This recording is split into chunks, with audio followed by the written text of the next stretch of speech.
Dalawang professional coach ng Pilipinas, Coach Dante at Sherwin Meneses, posibleng ipalit kay Coach De Brito sa nalalapit na ABC Cup 2024. And bago natin yan ipagpatuloy mga kaibigan, please huwag po munang kalimutan mag-like and subscribe and pahit ng notification bell. Maraming salamat po. Sa May 22, 2024 ay unang laban po ng ating national team kontra sa koponan nga po ng Iran. Dito masusubukan po ang sistema muli ni Coach George De Brito na wala naman pong napapatunayan. Pero ang magandang balita po dito, si Gia Morado ng Creamline ang ating magiging kapitana, which is may parte po siya dito no, at pakikinggan ang kanyang sistema na pwedeng i-apply sa ating national team. Mga kaibigan, no, marami ang umapila dito at pinapapalitan po hanggat hindi pa nagsasimula no, itong laban ng Pilipinas kontra sa Iran dahil nga po alam naman natin si Coach De Brito ay wala pong naipapanalo at walang napapatunayan sa ating national team.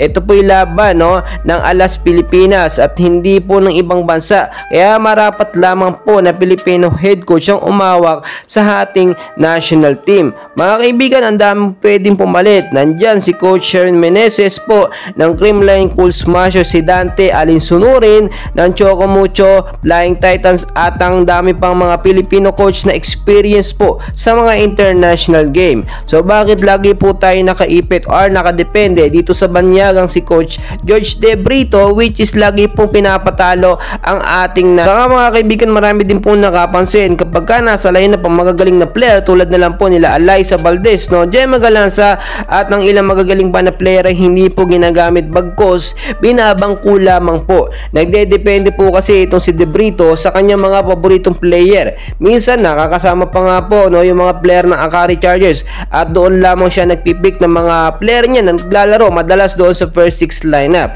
Kaya naman kung titignan po ninyo, nagre-representa din po dito si Alyssa Valdez sa ating bansang Pilipinas. So kung question ngayon no, kung bakit wala siya sa lineup, dahil siya nga po ang tatak no, ng Alas Pilipinas ng ating national team pero wala sa lineup, ay hindi po sa ating nakuhang updates ay hindi nga daw pinadalan ng imbitasyon itong si Coach De Brito, etong si Alyssa Valdez at si Gemma Galanza. At in case man po padalan sila ng imbitasyon para sa ating national team para lumahok sa ABC Cup 2024 ay sigurado tayong i-decline lamang yan ni Valdez at ni Gemma dahil alam na nila ang sistema nitong si De Brito, hindi lamang sila paglalaroin. Nasasayang ang talento at galing ng ating mga player, hindi naman nagagamit sa tama, especially sa mga international game. So paano tayo makaka-move on or paano tayo mananalo sa ating mga kalaban no, kung ganito at ganito ang mangyayari? So mas magandang agapan na balitan si De Brito ng Filipino head coach na marunong magmando at